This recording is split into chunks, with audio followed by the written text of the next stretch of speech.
Dear viewers, I am motivated to start this video on special demand of my students, and I'm very sure that all of you will be very successful after watching my video. Now, dear students, मेरा जो ये video है ये 4 categories में divided है. पहला category क्या है? Topic introduction. सेकंड में आपको माइंड मैप दिखेगा एक. थर्ड में आपको एक एनसीईआरटी कंटेंट दिखेगा पर वो क्वेश्चन आंसर फॉर्म में होगा. और लास्टली एमसीक्यूज होगा. जो भी मैंने पढ़ाया मैंने एक एमसीक्यू भी डाली है. So let's get started with the chapter. Chapter का नाम है end of bipolarity. Okay, now bipolarity का मतलब क्या है? तो स्कॉलर्स कहते हैं कि after the end of the second world war generally 2 super powers emerge हुए और इन्हीं ने ही पूरे वर्ल्ड को कब्जा करके रखा था. So the entire world was divided into 2 super powers और इसी को हम बाइपोलैरिटी कहते हैं. और 2 सुपर पावर्स के क्या नाम है? USA and USSR. But chapter का नाम तो एंड ऑफ बाइपोलैरिटी है ना, तो इसमें फॉल किसका होता है? इसमें फॉल यूएसएसआर का होता है. ओके, सो यूएसएसआर का फिर राइज भी हुआ होगा अगर फॉल है तो डेफिनेटली दोस्तों यूएसएसआर का पहले राइज देखेंगे और उसके बाद इसी वीडियो में हम डिस्कस करेंगे कि ऐसी क्या पॉलिसीज ली उनकी लीडर्स ने जिसके चलते यूएसएसआर का फॉल हो गया. अब ये कुछ लीडर्स हैं सोवियत यूनियन के जो कि 1917 से 1991 तक जिन्होंने रूल करा. सो पहला जो सोवियत यूनियन का रूलर है वो है व्लादिमीर लेनिन 1917 to 1924. उसके बाद आते हैं जोसेफ स्टालिन 1924 to 53. उसके बाद आते हैं निकिता क्रुश्चेव. आपको तो पता ही होगा Nikita Khrushchev Cuban missile crisis में इन्वॉल्व थे. फोर्थ आपका लियोनिड ब्रेजनेव जिन्होंने सोवियत यूनियन को मजबूर करा to invade Afghanistan. And lastly Mikhail Gorbachev जिनके रिजीम में हम ये देखते हैं कि पूरा सोवियत यूनियन कोलैप्स कर जाता है. So these were the leaders of Soviet Union. Okay, and we will discuss कि कैसे सोवियत यूनियन के पॉलिसीज और उनके लीडर्स की पॉलिसीज के चलते यूएसएसआर का डाउनफॉल हो गया. ओके, ये चैप्टर का थीम है. ऑलराइट, सो अगर हम इस माइंड मैप को ज़रा गौर से देखें तो बच्चों मैंने यहाँ क्या लिखा है, एक टॉपिक देखो. यहाँ मैंने क्या लिखा है? End of bipolarity. ठीक है, सो एंड ऑफ बाइपोलैरिटी का कोई टाइमलाइन है तो दैट इज 1991. ऑलराइट, सो पर ये जो बाइपोलैरिटी का शुरुआत कब से हुआ है आप बोल सकते हैं it's after the end of the second world war. Okay, and इस वीडियो में हम ये देखेंगे कि रशिया जो है वो रशिया यूएसएसआर कब बनी, सोशलिस्ट कंट्री कब बनी. सो सोशलिस्ट कंट्री रशिया बनी 1917. सो ये जो सारे जो 17 में ये जो पॉलिसीज कुछ ली गई हैं like abolition of private property, existence of only one communist party and economic control by state, these were कुछ policies of Soviet Union which made them stable initially but gradually ये थोड़े अनपॉपुलर हो गए थे. ओके, इस orange वाले section में देखिए मैंने क्या लिखा है. इस ऑरेंज वाले सेक्शन में मैंने ये लिखा है कि Soviet union after the end of the second world war उनकी पॉलिसीज क्या क्या रहती है. ठीक है, और उन्होंने फर्दर सेकेंड वर्ल्ड वॉर के बाद और कौन सी कंट्रीज में अपना आइडियोलॉजी फैलाया, सोशलिज्म कौन सी कंट्री में आइडियोलॉजी फैलाया. तो इसको यहाँ हमने लिखा है सोशलिस्ट ब्लॉक. एंड इस थर्ड पोर्शन में हमने लिखा है कि सोवियत इकोनॉमी 45 के बाद उन्होंने ऐसी क्या पॉलिसीज करी कि with in the span of 45 years Soviet union decline होगी. तो मैंने उनमें क्या लिखा है कि Soviet union economy more developed है, यूएसएसआर के पास बहुत सारी एनर्जी रिसोर्सेज है, डोमेस्टिक कंज्यूमिंग इंडस्ट्री है और देयर वाज नो अनएम्प्लॉयमेंट. सुनने में बहुत अच्छा लगता है. Yes, everybody was very happy but gradually people felt कुछ गैप है इनके पॉलिसीज में, कुछ गैप है. और ये जो ब्लू पोर्शन में मैंने लिखा है कि इनका जो राइज है वो इतना ग्लोरियस नहीं है. Okay, people started pinching that they are lagging behind in technology. They are doing arms race but at a very great cost with USA. Okay, फिर उनका जो अफगानिस्तान में जो उन्होंने इन्वेड करा, that was also brought a lot of discontentment amongst the people. So these were the reason जिसके चलते उन्होंने काफ़ी unpopularity gain कर ली. Okay, so as I said, now let me repeat what I have discussed. I have just shown you the leaders. Look at the thing again. They are the leaders: Stalin, Lenin, Khrushchev, Brezhnev, Mikhail Gorbachev. Then I have discussed a little mind map wherein Russian Revolution, Second World War, post Second World War. This is what I have ऐसा ही मैंने उसको divide करा है. Okay, उसके बाद अब देखते हैं कि एनसीईआरटी में मैंने क्या टॉपिक्स कवर करी हैं जो आपके लिए फ़ायदेमंद होंगी. सो एनसीईआरटी के कवर टॉपिक्स जो मैंने कवर करे हैं वो पेज नंबर 18 और 19 है. आप चाहे किताब खोल के देख सकते हैं, और वो वैसे भी देखने की ज़रूरत नहीं है, हालांकि क्योंकि मैंने यहाँ बुक का कंटेंट भी डाला है. So these are the things that is there in the NCERT. आप जो ये पहले पेज में देख रहे हैं, ये बर्लिन वॉल का फॉल है जो कि 1989 में हुआ है. एंड बर्लिन वॉल बना कब था? 1961, जो आपका फर्स्ट बुक में भी मेंशन, फर्स्ट चैप्टर में भी मेंशन है. So we are not going to discuss Berlin wall right now. We will discuss Berlin wall when the timeline will permit. Okay, so this is an event which happened in 1961. So it's Berlin Wall, and the collapse of Berlin Wall जो 1989 में हुआ, उसके ठीक 2 साल बाद USSR का भी collapse हो जाता है. Okay, so therefore chapter starts like this. हालांकि टाइमलाइन में हमें पहले ये करना चाहिए था कि सोवियत यूनियन कब फॉर्म हुआ. तो सब सोवियत यूनियन फॉर्म हुआ 1917 में. ओके, अब ये देखिए, ये जो what was the Soviet system, I'm going to stress on this particular topic. What was the Soviet system? Soviet system evolve कैसे हुआ? But I'm not going to read NCERT. आपको मैं इसको question and answer form में करवाऊंगी. Okay, so this is topic. These are the topics that I've covered in the NCERT. Okay, so let's get started with what was Soviet system. तो यहाँ से मैंने एक पहला question बनाया है कि what was the Soviet system of governance that came to Soviet Union after the Russian Revolution. Okay, इसका मतलब सोवियत यूनियन का जो सिस्टम है वो कब आया? रशियन रेवोल्यूशन वो कब हुआ? 1917. तो 1917 में हुआ तो पॉलिसीज क्या होती है वहाँ की, तो वही बताते हैं. सो वो कह रहे हैं कि जैसे ही उनका सोवियत यूनियन बना, रशियन रेवोल्यूशन हुआ, तो उन्होंने क्या लिया? Ideas of socialism. क्या लिया? Ideas of socialism. सोशलिज्म का मतलब क्या है? सोशलिज्म का मतलब ये है कि every thing is owned by the state. There is no private property. All the means of production are owned by the state. सब कुछ सरकार रेगुलेट करती है, स्टेट रेगुलेट करती है. ओके, अब यहाँ एक मैंने पिक्चर डाला है जहाँ की लेनिन दिख रहा है बड़ा प्रोमिनेंटली, और उन्होंने रशियन रेवोल्यूशन करवाया. Okay, second system Soviet system में क्या है कि they abolish all private property and establish equality.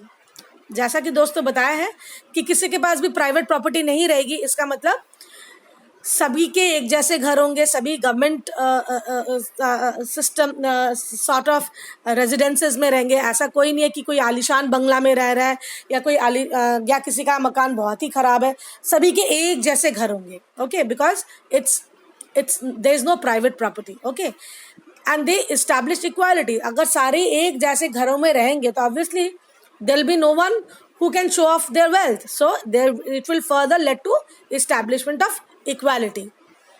If you look at the image over here, एक कैसे I have shown how the state is trying to control on a private property and the person is unwilling to share his private property. Okay, now third point of Soviet system is that there is existence only one communist party.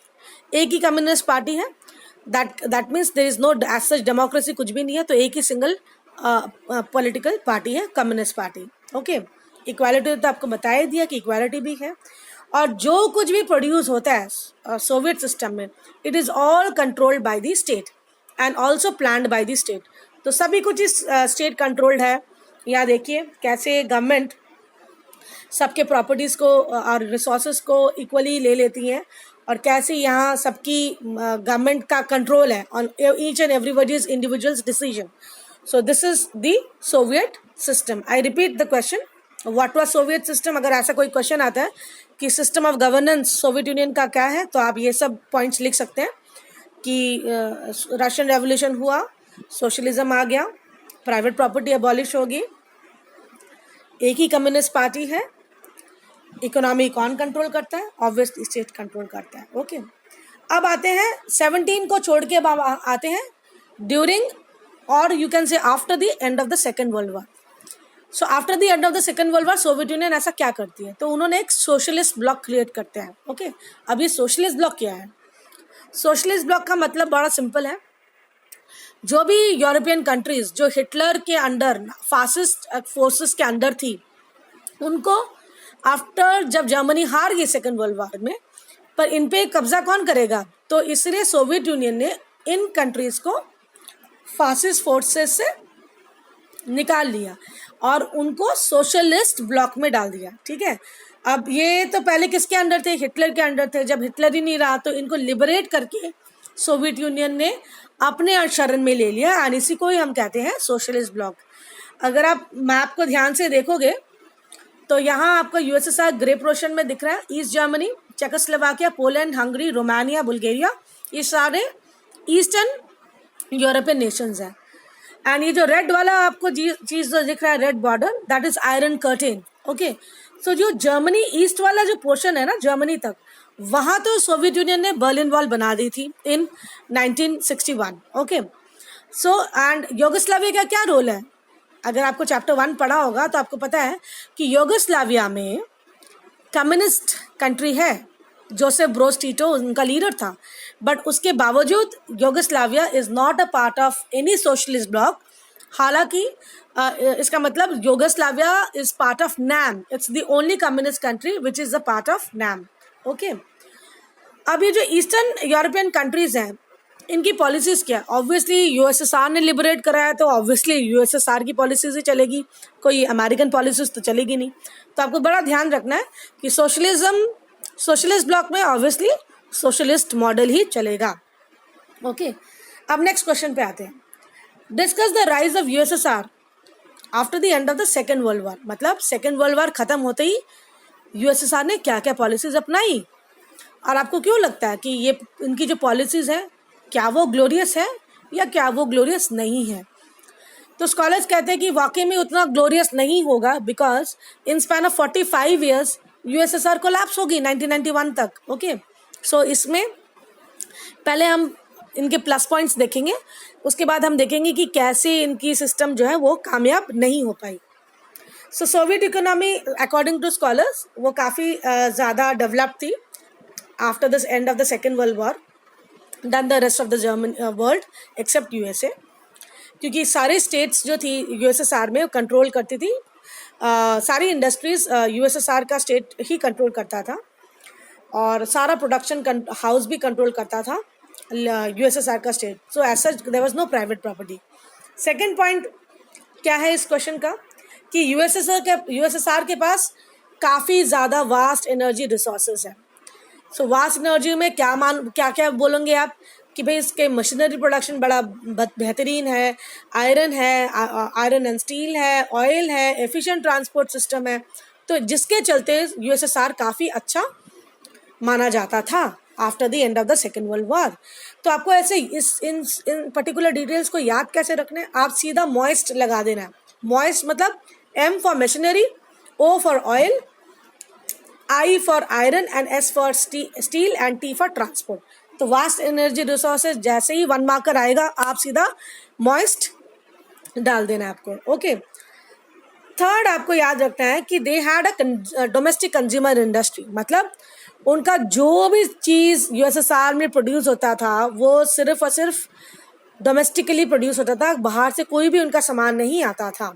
सो यहाँ मैंने क्या लिखा है कि USSR during those times produce everything from pins to car. Remind it, from pins to car, मतलब एक simple pin से लेकर कार तक सभी कुछ अपने कंट्री में बनाते थे, बाहर से कोई सपोर्ट नहीं लेते थे. Although there quality did not match with that of the western countries, बिल्कुल भी मैच नहीं करता था. सो यहाँ एक सिस्टम मैंने दिया हुआ है कि कैसे गवर्नमेंट क्रिएट करता है, कंट्रोल करता है, पॉलिसीज़ भी खुद ही बनाता है और बाद में ये जाके मोनोपोली है गवर्नमेंट की और फिर उसी के हिसाब से लॉज एंड रेगुलेशंस बनते हैं. ओके, सो इन सब पॉलिसीज़ का फ़ायदा क्या हुआ? इन सब पॉलिसीज़ का फ़ायदा ये हुआ कि USSR also ensured that there is a minimum standard of living for all its citizens and government subsidized basic necessities including health, education, child care and other welfare schemes. So सभी कुछ education, health, सब कुछ ही free मिल गया subsidize rate में. And mind it there was no unemployment. Okay, अब आप image देख के भी याद कर सकते हो कि कैसे एजुकेशन सब्सिडाइज रेट में था और मेडिकल फैसिलिटीज़ भी बहुत ही सब्सिडाइज रेट में थी and there was no employment. ठीक है, पर आपको क्या लगता है जो ऊपर वाले 4 पॉइंट्स मैंने बोले, do you think it is actually glorious? तो यहाँ स्कॉलर्स थोड़ा ओपिनियन को डिफर करते हैं कि भाई इतना अच्छा करा बट कहीं ना कहीं थोड़ी सालों बाद कुछ कुछ कमियाँ USSR की पॉलिसीज़ में दिखने लगी. पहला तो कहते हैं कि भाई आर्म्स रेस जो ये USA के साथ कर रही थी Soviet Union, it just barely manage to match with USA and that too with a very great cost. तो आप एक इमेज देख सकते हैं कैसे मैंने ये लोग आर्म्स रेस कर रहे हैं और जिसमें जीतता हुआ दिखाया गया मैंने सोवियत यूनियन ही है और USA ही है और सोवियत यूनियन थोड़ा पीछे है इस मामले में.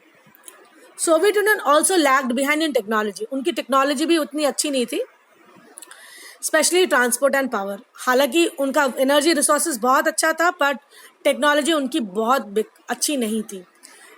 तीसरा उन्होंने क्या गलती करी कि अफगानिस्तान में इन्वेड करा 1979 अंडर ये कब हुआ था? ये हुआ था आपके ब्रेजनेव के टाइम. ठीक है, और ब्रेजनेव के टाइम इसको इंट्रोड्यूस किया गया था 1979 में और जैसे ही मिखाइल गोर्बाचोव आते हैं वो इस पॉलिसी को बंद करवा देते हैं. Also there was a shortage of food. तो USSR में इन सब लड़ाई झगड़ों के चलते, आर्म्स रेस के चलते और ईस्टर्न यूरोपियन का भी, सोशलिस्ट ब्लॉक का भी खर्चा उठाते ये लोग, there was lot of shortage of food and food हमेशा इंपोर्ट होता था एवरी ईयर. सो इससे चलते सोवियत इकोनॉमी बहुत ज़्यादा देर तक टिक नहीं पाई. So let us look at the question again. मैंने आपको टॉपिक ऑलमोस्ट मेरा ख़त्म हो गया. मैंने आपको सिर्फ 2 क्वेश्चन कराए हैं. एक, सोवियत सिस्टम ऑफ गवर्नेंस क्या होता है? ओके, तो ये आपके 4 पॉइंट्स हैं. आप बार बार वीडियो को देख के आप ये आंसर्स लिख सकते हैं. सेकंड, सोशलिस्ट ब्लॉक का मतलब क्या है? ठीक है. थर्ड, आपको मैंने बताया कि सेकेंड वर्ल्ड वॉर के बाद USSR ने क्या क्या पॉलिसीज ली हैं और स्कॉलर्स क्या ओपिनियन है कि whether this rise was glorious और नॉट. ऑलराइट, सो जितना मैंने आपको इस वीडियो में दिखाया, अब थोड़े MCQ आप देख लीजिए कि आप लोग कर पाते हैं कि नहीं. सो ये एक पहला क्वेश्चन ये है कि इसको आपको अरेंज करना है. The leaders of following leaders of Soviet Union in chronological order. क्या Joseph Stalin, Mikhail, Leonid Brezhnev, Nikita, Vladimir Putin, ये सारे लीडर्स हैं. इनको आपको sequence wise correct option choose करना है. सेकेंड क्वेश्चन ये है कि Soviet political system centred around किस चीज़ का है, किस में है? क्या is it communist party, is it leaders, is it democracy और इज इट वेस्ट? आपको एक ऑप्शन चूज करना है. Let us go to the third question कि सोवियत यूनियन ने किसको इन्वेड करा 1979 and weakened the system. Options क्या क्या हैं देख लेते हैं. एक हंगरी है, एक चेकोस्लोवाकिया है, एक अफगानिस्तान है और एक क्यूबा है. तो आपको राइट ऑप्शन का चुनाव करना है. फोर्थ क्वेश्चन क्या है हमारा? Who was the founder of the Bolshevik communist party? Bolshevik communist party किसने फाउंड करी? तो आपका पहला आंसर है लियोनिड, या सेकंड ऑप्शन जोसेफ, या थर्ड व्लादिमीर लेनिन, या D option Nikita Khrushchev. Fifth question and the last question देख लेते हैं कि give an example of domestic consumer industry of Soviet union. आपको क्या लगता है कि डोमेस्टिक कंज्यूमर सोवियत यूनियन की कैसी थी? क्या वो मैन्युफैक्चर कर रही थी न्यूक्लियर वेपन्स? B option. क्या वो कार्स ओनली मैन्युफैक्चर कर रही थी? C option. Were they manufacturing from pins to cars, everything was included? और D option, manufacturing of food production only. So आपको कोई सा भी एक आपको ऑप्शन चुनना है. Okay, so friends, please send your MCQ answers to my mail ID to know your progress. In my next upcoming video, I will cover Gorbachev and the disintegration. Why did the Soviet Union disintegrate? ये सब मैं topics upcoming video में ज़रूर upload करूँगी. So dear viewers, if you like the tutorial, then please like, share, subscribe and hit the bell icon. And share the link to your friends. Your support is most important to make more series of videos in future. Thank you and happy learning. Jai Hind.